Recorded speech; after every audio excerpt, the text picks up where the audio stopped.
जय Hind. Hello friends, कैसे हो आप सब लोग। फ्रेंड्स, आज के सेशन में हम बात करने वाले हैं मापन, आकलन और मूल्यांकन। सीडीपी के पेपर में जो है मापन, आकलन और मूल्यांकन से एक क्वेश्चन देखने को मिल जाते हैं। उसी एक नंबर को पाने के लिए हम इसमें सभी कॉन्सेप्ट को और कुछ पी वाई क्यू को भी देखेंगे ताकि ये पता लग जाए हाँ कॉन्सेप्ट क्या है और पी वाई क्यू में प्रश्न कैसे पूछे जाते हैं।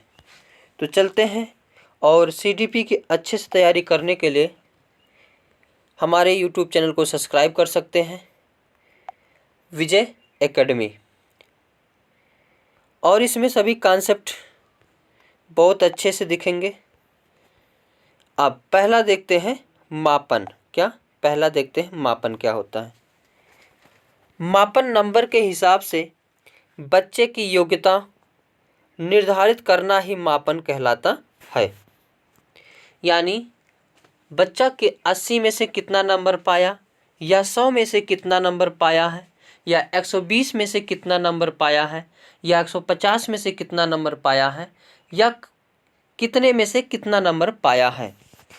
मान लेते हैं टोटल नंबर 150 का पूर्णांक था और बच्चा पाया है 120 नंबर। 120, तो यही जो 120 नंबर के हिसाब से, यानी बच्चा 120 नंबर पाया, यही निर्धारित करना ही क्या कहलाता है, मापन कहलाता है। वेरी इंपॉर्टेंट ये परिभाषा है, इसको समझिएगा। यह मात्रात्मक पहलू से संबंधित होता है, यानी यह मात्रा को बताता है। जैसे 150 में से अगर हमने 120 पाया है तो ये कहीं ना कहीं मात्रा है, और यह नंबर भी है। यानी मापन जो है नंबर के हिसाब से बच्चों की योग्यता का निर्धारण होता है, और यह मात्रात्मक पहलू से संबंधित होता है। इस लाइन को वेरी इम्पॉर्टेंट, इस लाइन को याद करिएगा। अभी जब हम प्रश्न को हल करेंगे तो वहाँ पर यह क्या करेगा, हेल्पफुल होगा। दूसरा, असेसमेंट क्या होता है। क्या असेसमेंट यानी किसी के बारे में जानकारी इकट्ठा करने की प्रक्रिया आकलन कहलाती है। आकलन क्या है, किसी के बारे में जानकारी इकट्ठा करना हो। जैसे मैं टीचर हूँ, मेरे पास कोई स्टूडेंट है, वह ज़्यादा बदमाशी करता है, तो कहीं ना कहीं उसका अध्ययन करने के लिए उसके बारे में जानकारी इकट्ठा करना पड़ेगा। अब जानकारी इकट्ठा करना पड़ेगा तभी उसके बारे में पता चलेगा। तो ये जो जानकारी इकट्ठा करने की प्रक्रिया है यही क्या कहलाती है, तो आकलन कहलाती है। इस चीज़ को याद रखना। जैसे मान लेता हूँ राम के बारे में जानकारी प्राप्त करना है, तो राम के बारे में जानकारी प्राप्त करने के लिए जो उसकी डाटा को इकट्ठा करेंगे, जानकारी को इकट्ठा करेंगे, यही जो प्रक्रिया है यही क्या कहलाती है, आकलन कहलाती है। यह टीचिंग लर्निंग प्रोसेस के दौरान निरंतर चलने वाली प्रक्रिया है। यानी जब पढ़ाई होती है तो कुछ बच्चे बदमाशी करते हैं, तो बदमाशी करते तो उनका बैकग्राउंड जानना पड़ेगा, उसको देखना पड़ेगा ये कहाँ से किससे संबंधित हैं। तो आकलन क्या है, जो है टीचिंग लर्निंग प्रोसेस के दौरान चलने वाली एक प्रक्रिया है। इसमें दो बातें याद रखना है, पहली जानकारी इकट्ठा करना, दूसरी टीचिंग लर्निंग के साथ होती है। अब आकलन कितने प्रकार से होते हैं, दो प्रकार से होते हैं। पहला रचनात्मक आकलन, दूसरा योगात्मक आकलन। वेरी इम्पॉर्टेंट ये सेशन है, इतना तो मान के चलिए, क्योंकि टीचर का कोई भी एग्ज़ाम हो, TET, C TET, super TET, any state का टेट, सभी के लिए वेरी इम्पॉर्टेंट है। एक होता है रचनात्मक आकलन यानी फॉर्मेटिव असेसमेंट, एक होता है योगात्मक आकलन यानी समेटिव असेसमेंट। अब इन दोनों के बारे में विस्तार से देखते हैं, क्योंकि यहाँ से क्वेश्चन जो है देखने को ज़रूर मिलते हैं। इसको कहानी के माध्यम से देखेंगे। अब पहला देखते हैं रचनात्मक आकलन। पढ़ने के दौरान किया गया आकलन ही रचनात्मक आकलन कहलाता है। यानी जैसे बच्चे पढ़ रहे हों तो उनमें, जैसे मैं टीचर हूँ, मैं बच्चों को पढ़ा रहा हूँ। अगर बच्चों को मैं पढ़ा रहा हूँ, यहाँ कई सारे बच्चे जो हैं पढ़ रहे हैं, कई सारे बच्चे क्या कर रहे हैं, पढ़ रहे हैं। अब मैंने कोई टॉपिक उठाया कि चंद्रमा जो है पृथ्वी का चक्कर लगाती है। चंद्रमा एक जो है पृथ्वी का प्राकृतिक उपग्रह है। चंद्रमा रात्रि में दिखती है, कभी छोटा होता है तो कभी बड़ी होती है। तो चंदा मामा भी कहते हैं, चंदी मामी भी कहते हैं। करवा चौथ में पति के रूप में पूजते हैं, बच्चों को मामा कह के बुलवाते हैं। तो तब उसमें से बच्चा एक खड़ा होकर पूछ सकता है, ऐसा क्यों करते हैं, क्यों मामा कहते हैं, क्यों पति के रूप में पूछते हैं। तो ये जो पढ़ाई के दौरान अगर कोई बच्चा प्रश्न पूछा है तो यही क्या कहलाता है, रचनात्मक आकलन। अब मान लेता हूँ मैं पढ़ा रहा हूँ, आम मीठा होता है, तो कोई बच्चा तुरंत उठ के पूछ ले, आम रसीला भी होता है। तो ये जो बीच में पूछने की प्रक्रिया है, यही क्या है, रचनात्मक आकलन है। मान लेता हूँ मैं कोई चीज़ें पढ़ा रहा था, टीचर कोई चीज़ें पढ़ा रहा है और बच्चा उसमें पूछ दिया कि जो है सर जी पृथ्वी क्यों घूमती है। अब इसके अंदर दिमाग में आया कंसेप्ट, तो टीचर उसे तुरंत समझाने लगे, बेटा वह थोड़ा झुकी है, घूमती है, इसी कारण दिन रात होते हैं, ये सारी चीज़ें बता देगा। तो रचनात्मक आकलन एक बढ़िया फ़ायदा होता है कि तुरंत जो है उसका आंसर क्या होता है, मिल जाता है। यह बच्चों के बारे में जानने का बेस्ट आकलन का तरीका है, यानी सबसे अच्छा तरीका है। इसमें बच्चे, और एक बात ध्यान रखना, बच्चे की अगर गलती कर रहे हैं तो उसको डांटना मारना नहीं है, बल्कि उस गलती से यह पता चलता है कि बच्चा कहाँ पर गलती कर रहा है, तो उससे उसका निदान हो जाता है। तो रचनात्मक आकलन में यही होता है कि पढ़ाई के साथ साथ अगर जो है आकलन करना क्या होता है, रचनात्मक आकलन होता है। और यह अच्छा इसलिए होता है क्योंकि कोई भी त्रुटियां आती हैं वह तुरंत जो है उसका निदान हो जाता है। तो एक प्रश्न ही पूछा जाता है कि अगर कोई बच्चा प्रश्न टीचर से पूछता है तो टीचर क्या करेगा, तुरंत उत्तर देगा, कुछ देर बाद उत्तर देगा, 2 दिन बाद उत्तर देगा, बोलेगा कि हम बाद में बताएंगे। तो इसमें कौन सा ऑप्शन हो जाएगा कि तुरंत उत्तर देना होगा, क्योंकि जब मन में विश्वास हो और जब मन में उत्साह हो तो उसी समय अगर आंसर मिल जाए तो अच्छा होता है। और रचनात्मक आकलन समझ गए होंगे, यानी सिंपल सी बात है, पढ़ाई के दौरान होने वाला आकलन रचनात्मक आकलन होता है और इसमें निदान जो है तुरंत मिल जाता है, इसीलिए यह क्या होता है, अच्छा माना जाता है। दूसरा आकलन देखते हैं। अब कभी कभी पूछ लिया जाता है तिमाही परीक्षा, सालाना परीक्षा, ये सब क्या है, तो ये तुम्हारा आ जाएगा किसमें, योगात्मक में आ जाएगा। रचनात्मक में क्या आ जाएगा, पढ़ते पढ़ते प्रश्न पूछ लेना, जाते जाते प्रश्न पूछ लेना। आगे योगात्मक आकलन। योगात्मक आकलन को इंग्लिश में कहते हैं समेटिव असेसमेंट। क्या कहते हैं, समेटिव असेसमेंट। ये जो है साल के अंत में किया जाने वाला आकलन योगात्मक आकलन कहलाता है। यानी वह आकलन जिसको पूछ लिया जाए लेकिन उसका कब निदान होगा कोई उसका फिक्स नहीं है। अब ये योगात्मक आकलन से हानि भी होती है, लॉस बहुत सारे होते हैं। जैसे अगर बोर्ड का पेपर हो गया और बच्चा फेल हो गया तो उसका 1 साल पूरा नुकसान होगा कि नहीं। इसीलिए योगात्मक आकलन को क्या माना जाता है, नेगेटिव टैगवर्ड के अंतर्गत भी रखा जाता है। और योगात्मक आकलन जो है अच्छा आकलन नहीं माना जाता है। बातें समझ में आ गई होगी। तो प्रश्न पूछ लिया जाता है छमाही परीक्षा, तिमाही परीक्षा, सालाना परीक्षा क्या है, तो यह योगात्मक आकलन है। आगे जैसे मान लेते इसका एक और एग्जाम्पल देख लेते हैं। हम अभी यूट्यूब पर पढ़ा रहे हैं, वीडियो अपलोड कर देंगे, उसके बाद आप सभी लोग वीडियो को देखेंगे। वीडियो को देखने में अगर कहीं प्रॉब्लम आएगी तो उसको मैसेज करेंगे, लेकिन जो है मैं मैसेज का रिप्लाई कब देता हूँ ये मेरे ऊपर है। तो ये कौन सा आकलन हो जाएगा? समेटिव असेसमेंट हो जाएगा, यानी योगात्मक आकलन। आगे देखते हैं। अब असेसमेंट एक होता है वेरी वेरी इंपॉर्टेंट, इसको लगाइए, वेरी वेरी इंपॉर्टेंट। एक होता है असेसमेंट ऑफ लर्निंग, यानी सीखने का आकलन। इसको मान सकते हैं समेटिव असेसमेंट, यानी योगात्मक आकलन। सीखने का आकलन मतलब क्या सीखे हो उसका आकलन करना। ये किसके अंतर्गत आता है? समेटिव असेसमेंट यानी योगात्मक आकलन के अंतर्गत आता है। यानी साल के अंत में जो परीक्षा होती है वह क्या होती है? असेसमेंट ऑफ लर्निंग, यानी साल भर में जो कुछ भी आपने सीखा है उसका एक बार पेपर होना। असेसमेंट फॉर लर्निंग, यानी सीखने के लिए आकलन, यानी जो है जैसे बच्चा पढ़ रहा है और बच्चे को पढ़ाते पढ़ाते आपने प्रश्न पूछ लिया और बच्चा उत्तर नहीं दे पाया, तुरंत उसको समझाया जाता है बेटा ऐसे होता है, तो ये फॉर्मेटिव असेसमेंट के अंतर्गत आता है।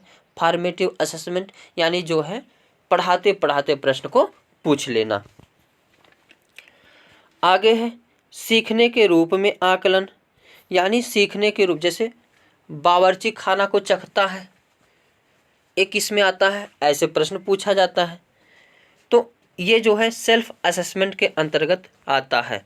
जैसे कई सारे बच्चे हों और आपस में बच्चे पढ़ रहे हों, बचपन में ग्रुप बनाकर बच्चे पढ़ते हैं, ग्रुप बनाकर पढ़ते पढ़ते बच्चे वो कहे भाई भाई तू मेरे से पूछ ले, मैं तुम्हारे से पूछ लेता हूँ कि मुझे कितना याद हुआ है, तुम्हें कितना याद हुआ है।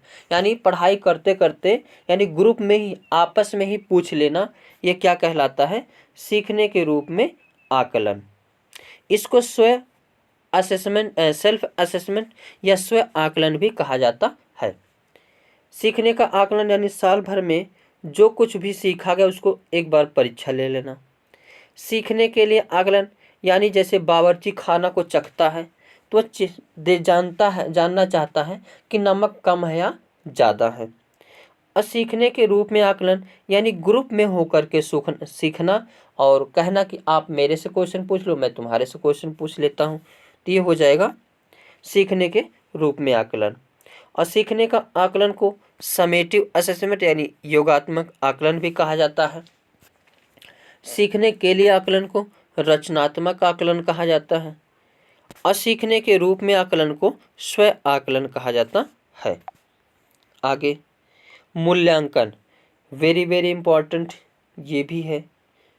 मूल्यांकन, मूल्यांकन यानी इवैल्यूएशन, किसी विषय, वस्तु, व्यक्ति आदि के गुण दोष का विवेचन करके उसके संबंध में सही निर्णय करना मूल्यांकन कहलाता है। यानी कोई भी व्यक्ति के बारे में अगर उसके पूरा गुण दोष यानी उसमें क्वालिटी क्या, अच्छाई क्या है, बुराई क्या है, सबका कंपेयर करने के बाद सही निर्णय लिया जाए। इसको ऐसे कर सकते हो कि जो जज होते हैं, जज, वकील और जो अपना विवाद लेकर आते हैं वो, ये तीनों में पूरा बढ़िया से विवाद होता है। जज पूछता है कि वकील से तू वकील बोलो क्या क्या अच्छाई है, क्या क्या बुराई, सब चीज़ को वकील खोल खोल कर बता देता है। उसके बाद जो है ये जज निर्णय लेता है कि क्या सही है क्या गलत है। यानी गुण व दोष का विवेचन करके उसके संबंध में सही निर्णय लेना क्या कहलाता है? मूल्यांकन कहलाता है। और यह मात्रात्मक एवं गुणात्मक दोनों होता है, यानी मात्रा के रूप में दिखाया जा सकता है और गुण के रूप में भी दिखाया जा सकता है। अब जो मूल्यांकन होता है, सबसे बड़ी बात इसमें याद रखना है CCE। क्या याद रखना है? CCE, वेरी इंपॉर्टेंट पॉइंट है ये CCE यानी कॉन्टिन्यूअस कॉम्प्रिहेंसिव इवैल्यूएशन, यानी सतत व्यापक मूल्यांकन। इस सतत व्यापक मूल्यांकन क्या होता है? ये वेरी इंपॉर्टेंट है। वही चीज़ें जैसे फॉर्मेटिव असेसमेंट है वैसे ही कुछ इसका भी काम है। अब इसमें देखते हैं सतत और व्यापक मूल्यांकन यानी CCE का फुल फॉर्म भी याद रखना है, कॉम्प्रिहेंसिव कंटिन्यूअस कॉम्प्रिहेंसिव इवोल्यूशन। राष्ट्रीय शिक्षा नीति 1986 के अनुसार सतत और व्यापक मूल्यांकन, जिसमें मूल्यांकन के शैक्षिक गैर शैक्षिक दोनों पहलू शामिल हों और जो शिक्षा के संपूर्ण अवधि के लिए हो, पर जोर देती है। यानी यह किसके द्वारा लाई गई थी? तो 1986 राष्ट्रीय शिक्षा नीति 1986 में लाई गई थी। और इसका काम क्या है? तो शैक्षिक और गैर शैक्षिक दोनों पहलुओं का क्या करना है? मूल्यांकन करना है।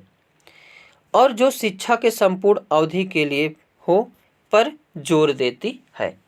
यानी बच्चे को एक दिन में क्या पढ़ाया गया और वह कितना सीखा है, उसमें कितना सुधार करना है, ये सारी चीज़ें इसमें क्या होता है? शामिल होता है।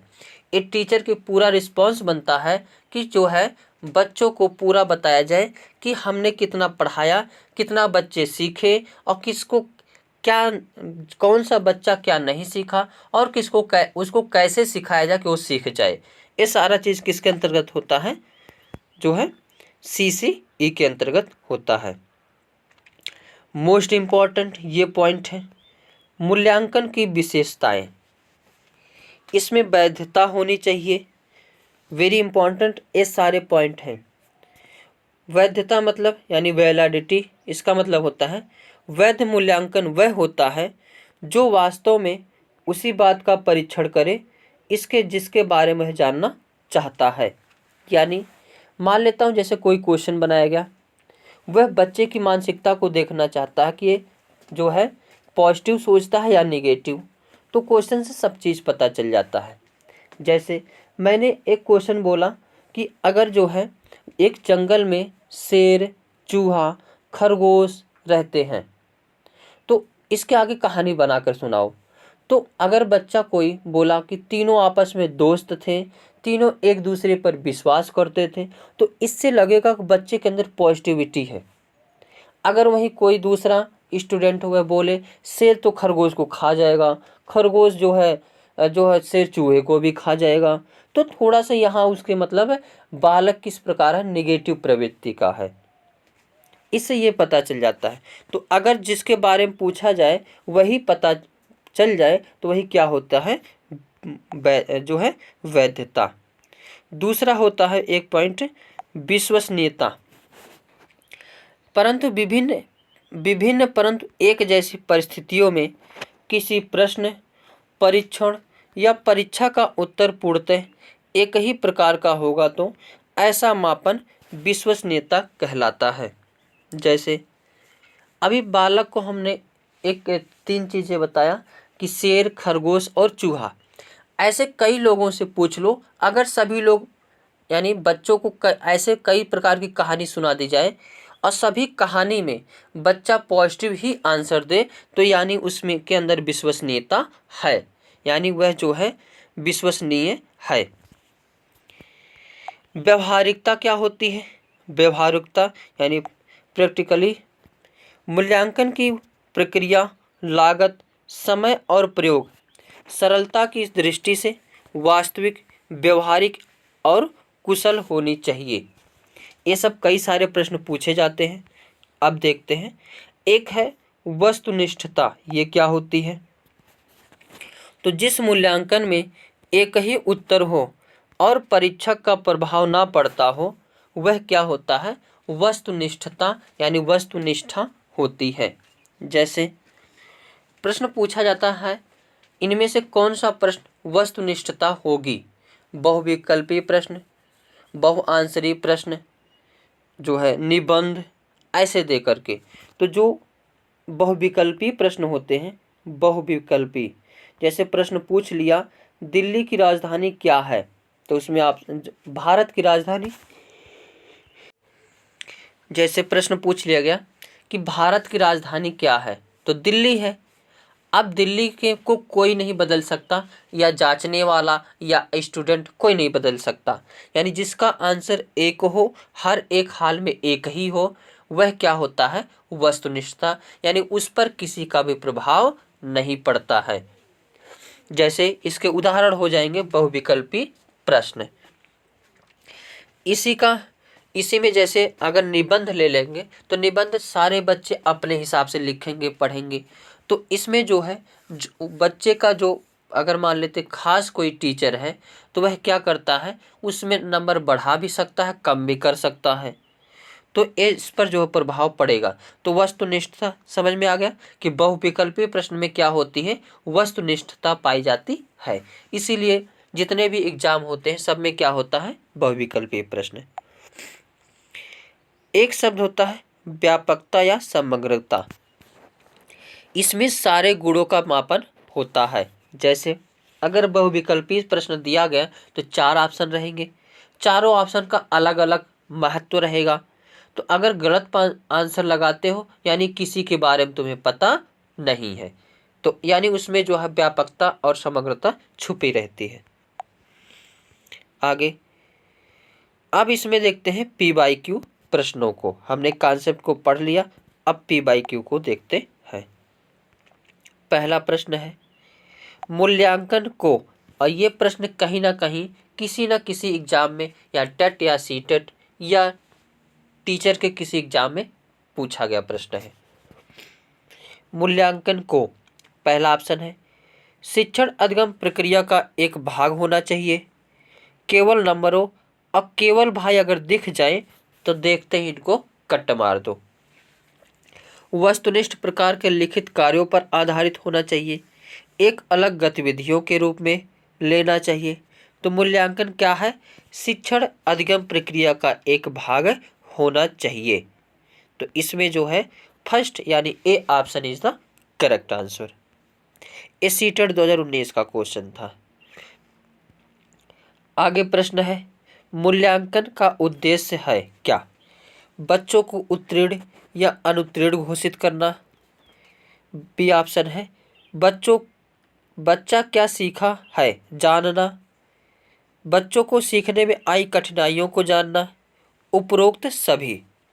तो मूल्यांकन जो है ये सभी कार्य करता है, यानी D option is the correct answer जो है उपरोक्त सभी।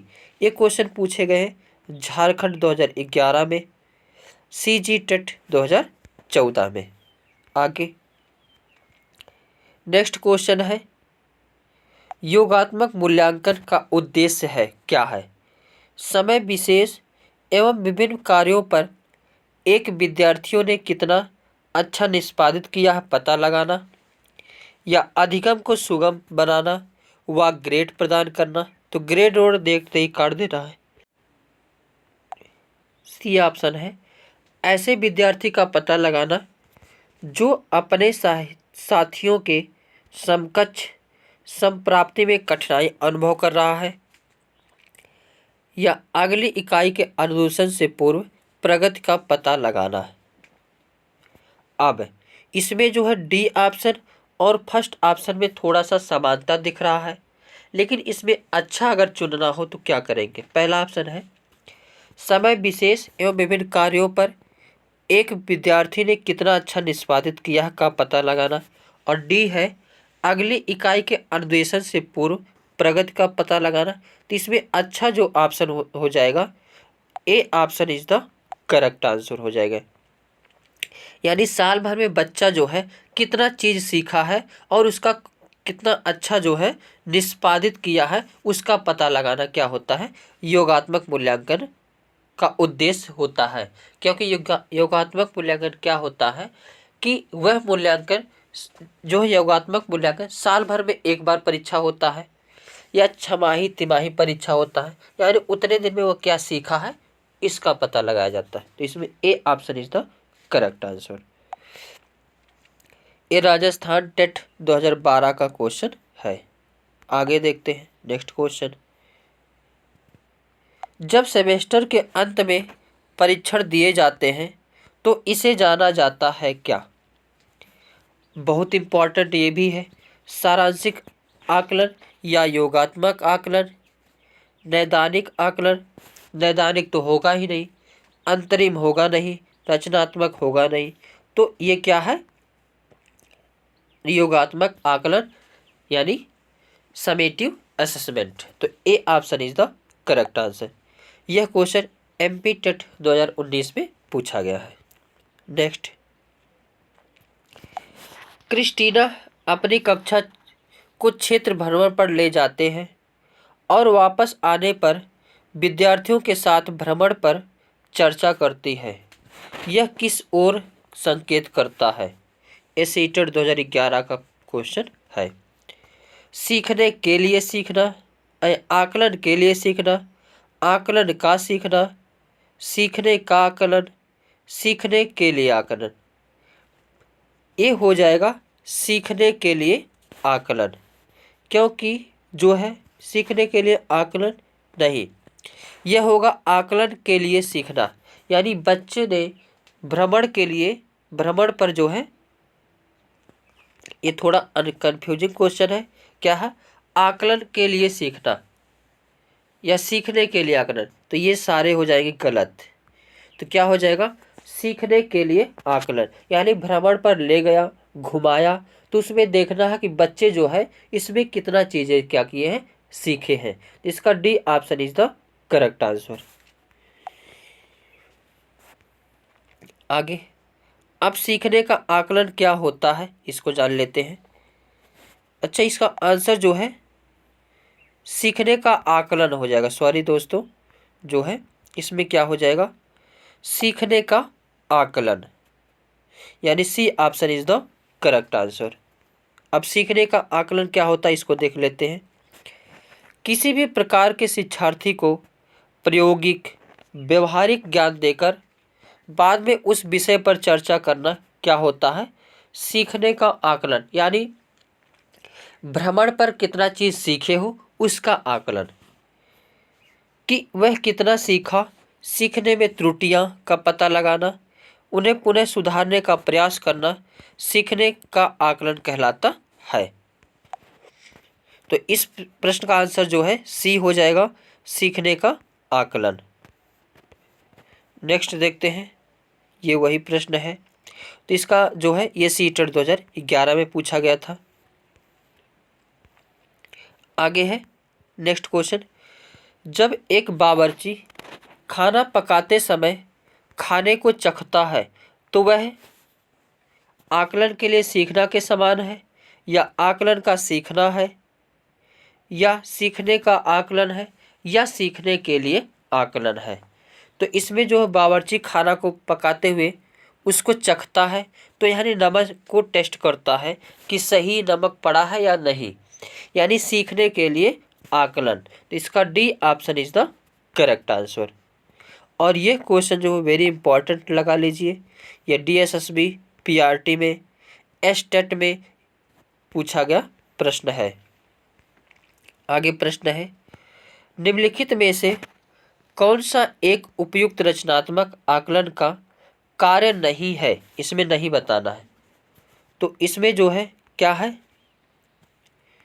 खुले अंत वाले, दूसरा परियोजना, तीसरा अवलोकन, चौथा है विद्यार्थी की योग्यता क्रम निर्धारित करना। इसमें जो है नहीं पूछा है, तो यही जो है योग्यता क्रम निर्धारित करना यही नहीं होगा, क्योंकि जो रचनात्मक आकलन होता है वह पढ़ाई के दौरान होता है। अब बच्चों के अंदर जो त्रुटियां पाई जाती हैं उसका निवारण किया जाता है। तो इसका मैं नहीं पूछा है, तो D option is the correct answer.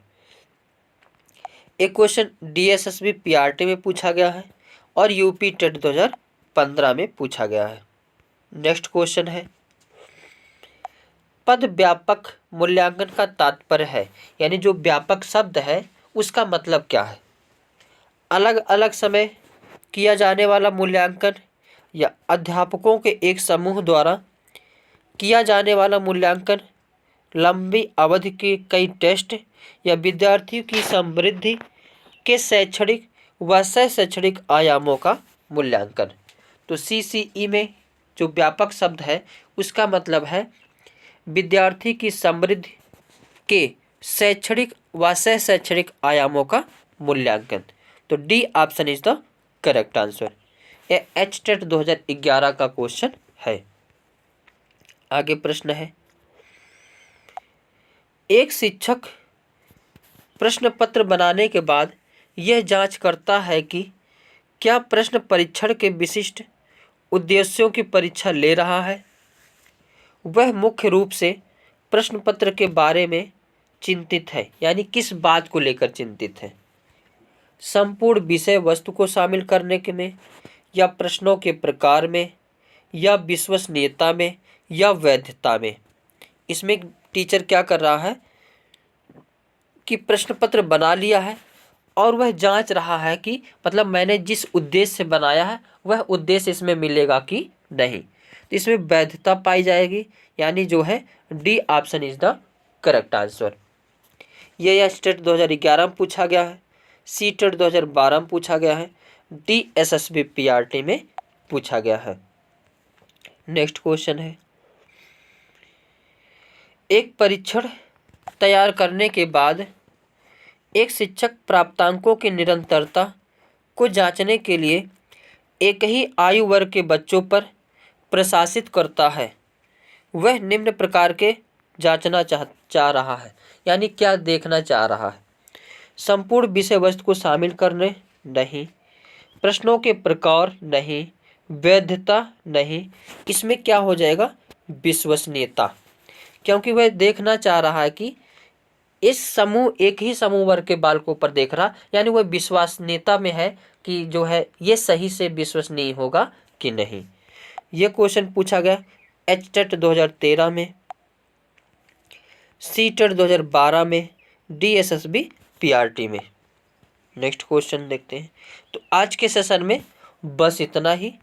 Video अच्छा लगा हो तो लाइक शेयर कमेंट करना ना भूलें। Thank you for watching. और सीडीपी की मस्त तैयारी करने के लिए हमारे चैनल से जुड़ सकते हैं। आज के लिए सेशन में बस इतना ही। Thank you.